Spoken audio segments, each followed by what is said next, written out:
इन दो चीजों को अगर आप देखें तो आपको कई चीजें क्लियर हो जाएंगी। क्या एनडीए उतना स्टेबल नहीं है?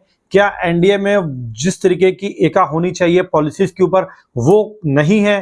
क्योंकि यहां पर इस चीज को बहुत समझने की जरूरत है। और अगर आप ये समझेंगे तो मोदी गवर्नमेंट की जो लाइफ है, जो सर्वाइवल है, वो आप प्रिडिक्ट कर सकते हैं कि इसका सर्वाइवल कितने दिन तक रहेगा।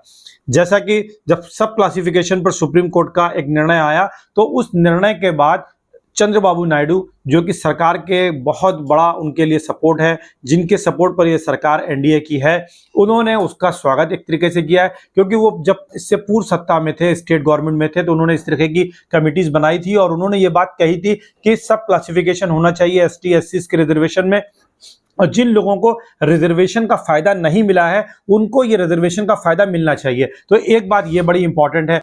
लेकिन एनडीए के अगर दूसरे अलाई की बात की जाए, चिराग पासवान साहब की, तो चिराग पासवान लोक जनशक्ति पार्टी के नेता हैं और चिराग पासवान कह रहे हैं कि वो एक रिव्यू पिटीशन सुप्रीम कोर्ट में दाखिल करेंगे सब क्लासिफिकेशन के ऊपर, क्योंकि ये कहीं ना कहीं दलितों को बांटने की कोशिश है, एसटी एससी को बांटने की कोशिश है, और इसलिए हम इसका अपोज करने जा रहे हैं।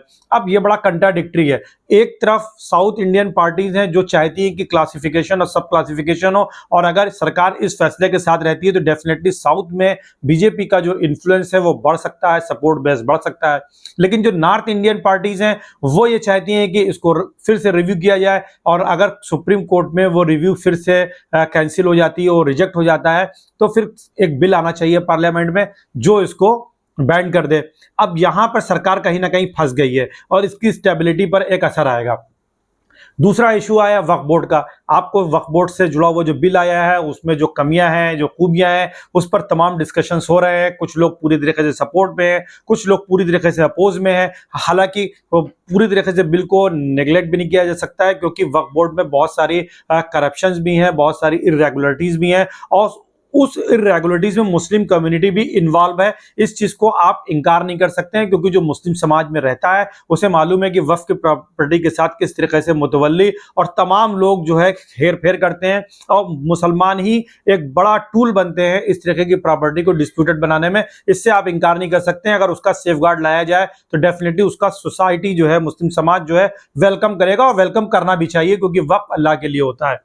लेकिन इस वक्फ बिल के चलते सरकार में एक बार फिर से दरार दिखाई पड़ी है। अगर आप देखें कल जिस तरीके से जीएमसी हरीश बालयोगी, जो कि टीडीपी के सांसद हैं, और उन्होंने बिल का समर्थन किया, लेकिन बिल के समर्थन के साथ साथ ये भी कहा कि अगर अपोजिशन इसका विरोध कर रहा है, इसके खिलाफ कुछ भ्रांतियां फैली हुई हैं, मिसकंसेप्शंस हैं, तो इस मिसकंसेप्शन को दूर करने के लिए अगर बिल को सिलेक्ट कमेटी को भेज दिया जाए तो हम उसका समर्थन करेंगे और वहां पर ये मिसकंसेप्शन दूर हो जाएंगे। क्योंकि जब सेलेक्ट कमेटी में जाएगा, जेपीसी में जाएगा, तो वहां पर सभी दलों के नुमाइंदे होंगे और वो अपने ऑब्जेक्शन एक सेक्शन बाय सेक्शन रखेंगे, और वो वहां पर उनको इंप्रूव किया जा सकता है, सुधार लाया जा सकता है, और लोगों के जो डाउट हैं वो डाउट को दूर किया जा सकता है।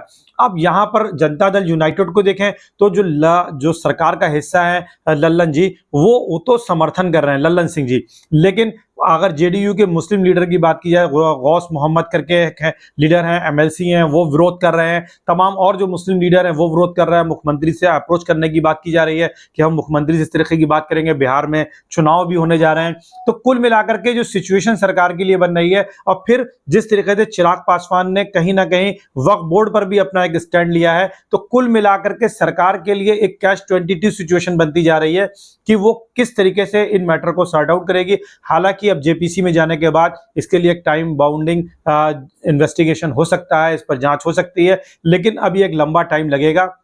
जेपीसी में मैटर चला गया है और सरकार को 2-3 महीने के अंदर ही, अभी 4 जून को इसके रिजल्ट आए थे और अभी 2 महीने पूरे हुए हैं। 2 महीने में सरकार के सामने 2 बार ऐसी सिचुएशन आई कि जब एनडीए के अलाइज जो हैं वो कहीं ना कहीं कंट्राडिक्टरी अप्रोच अपना रहे हैं, जिसके चलते जो बीजेपी की सरकार है, जो कि जेडीयू और चंद्रबाबू नायडू की टीडीपी पर डिपेंडेंट है, कहीं ना कहीं उसके लिए अब बीजेपी जिस तरीके से बिल लाती थी और पास कर लेती थी, वो सिचुएशन अब उसके लिए नहीं रह गई है। और ये एनडीए की सरकार चलाना एक टेढ़ी खीर होगा, क्योंकि सरकार का जो इस तरीके का टेम्परामेंट रहा है पिछले 10 सालों से, उसके पास एब्सोल्यूट मेजॉरिटी रही है। उस मेजॉरिटी के चलते सरकार का जो काम करने का तरीका रहा है, और सरकार की वही पुरानी टीम भी है, तो वो जिस तरीके से काम करने के आदी रहे, कहीं ना कहीं वो टेम्परामेंट और गठबंधन दल की जो लिमिटेशंस होते हैं, अलायंस के जो लिमिटेशंस होते हैं, वो आपस में कंट्राडिक्ट कर रहे हैं, कॉन्फ्लिक्ट ऑफ इंटरेस्ट हो रहा है और जिसके चलते स्टेबिलिटी पर भी असर आएगा और डेफिनेटली सरकार की सेहत जो है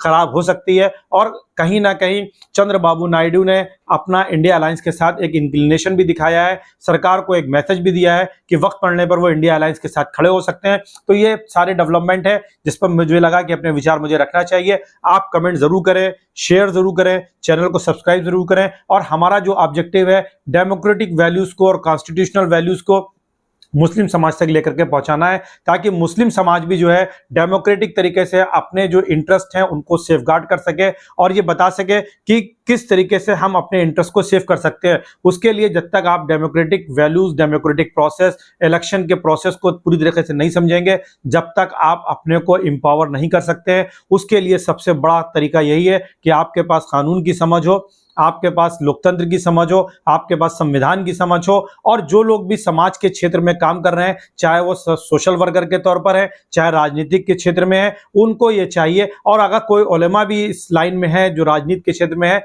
तो उन्हें भी इस दिशा में कोशिश करनी चाहिए कि कैसे वो लोकतांत्रिक तरीके से, संवैधानिक तरीके से अपने कानून की समझ के साथ अपनी बातों को रख सकते हैं, देश के संविधान के दायरे में रहते हुए, और समाज को, देश को एक नई दिशा दे सकते हैं और देश के विकास में अपना कंट्रीब्यूशन कर सकते हैं। आप कमेंट जरूर करें, लाइक जरूर करें, शेयर जरूर करें। Thank you so much.